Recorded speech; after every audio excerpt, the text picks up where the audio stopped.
How do you think about your own growth? Because I think the Yeah, funny thing about Pocus, right, is like you sell PLG products, but you're not a PLG company yourself, at least not yet. So like, how do you're you think absolutely about that right. decision, and how have you gained gained traction, in the early days? So we've gotten so much crap for not being PLG. And you know what? I don't regret my decision at all because the reality is we want to be PLG one day and we want to be self serve one day. But where we are as a company and how technical our product is, meaning that it hooks up to a data warehouse and we need to get the security review and sign off from data teams, and we're starting with upmarket customers. We made the intentional decision that right now we're a 2-year-old startup.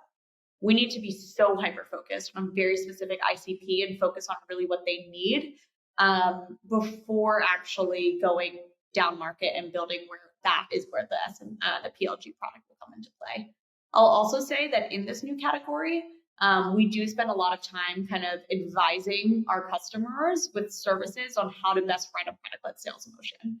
And so I'll say because we made this intentional decision of being more consultative to our customers and focusing on upmarket and getting our data integrations really secure and seamless, we've been able to beat out competition. So we got all the kind of hate for not being PLG ourselves, even though we will be one day, but I don't regret it because it's what helped us win in the market.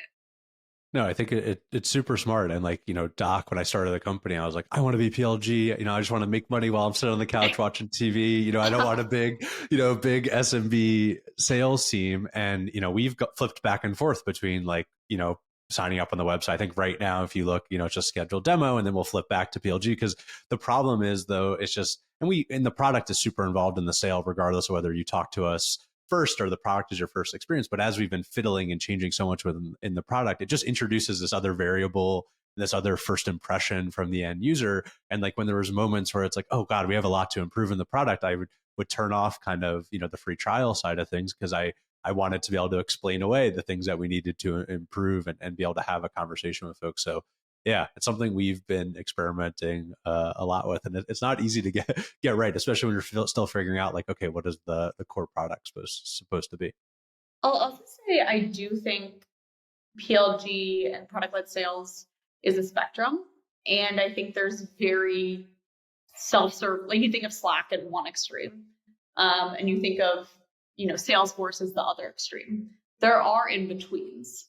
This product can be adopted on my own, but really to go viral, it needs some human nudging or whatever that looks like. And so I think people become obsessed with being one or the other. But the reality is, you need to build what is most uh, impactful and valuable and efficient go-to-market motion for what you're selling and who the buyers are. So we both sell, I believe you also sell to go-to-market teams. Like for us, selling to salespeople or selling to HR people at Lattice, it sometimes can be hard to be product-led.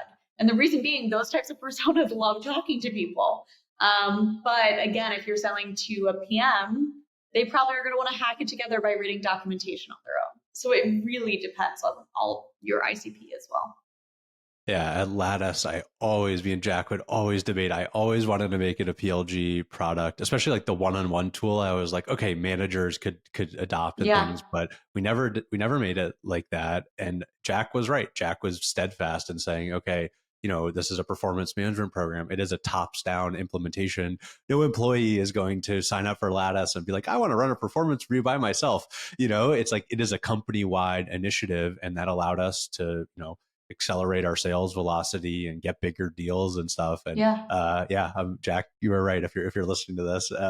But yeah, that was something that was interesting to watch. And the cost, I guess, was like Lattice had to build a big SMB sales team, and that was maybe expensive. But you know what? It proved Right. out to be like a good training ground for like younger reps to go move up into mid market and beyond. So yeah, I don't know. Trade offs is always exist. Yeah, and if you go on I might be wrong about this, but if you go on the Lattice website, it looks like there are lower tier pricing plans where you can kind of try out the product and then upgrade throughout your experience with the product. And to me, that's kind of being hybrid. Maybe PLG isn't the first thing on their mind, but they have launch something so folks can try before they buy, and there is ways to use product usage data to then inform the upsell motion. So to me, it's like Lattice is clearly very different than Slack, but to me, Lattice is also clearly very different than Salesforce. Yep. No, I think that is exactly right. And then even in the sales motion, they would, there would sometimes be a pilot, right? But it was a structured pilot, or there would be like access to a sandbox account and things like that. So yeah, it's like there's a spectrum, right, between sales led and product led. So yeah, I don't know. It's interesting to think about.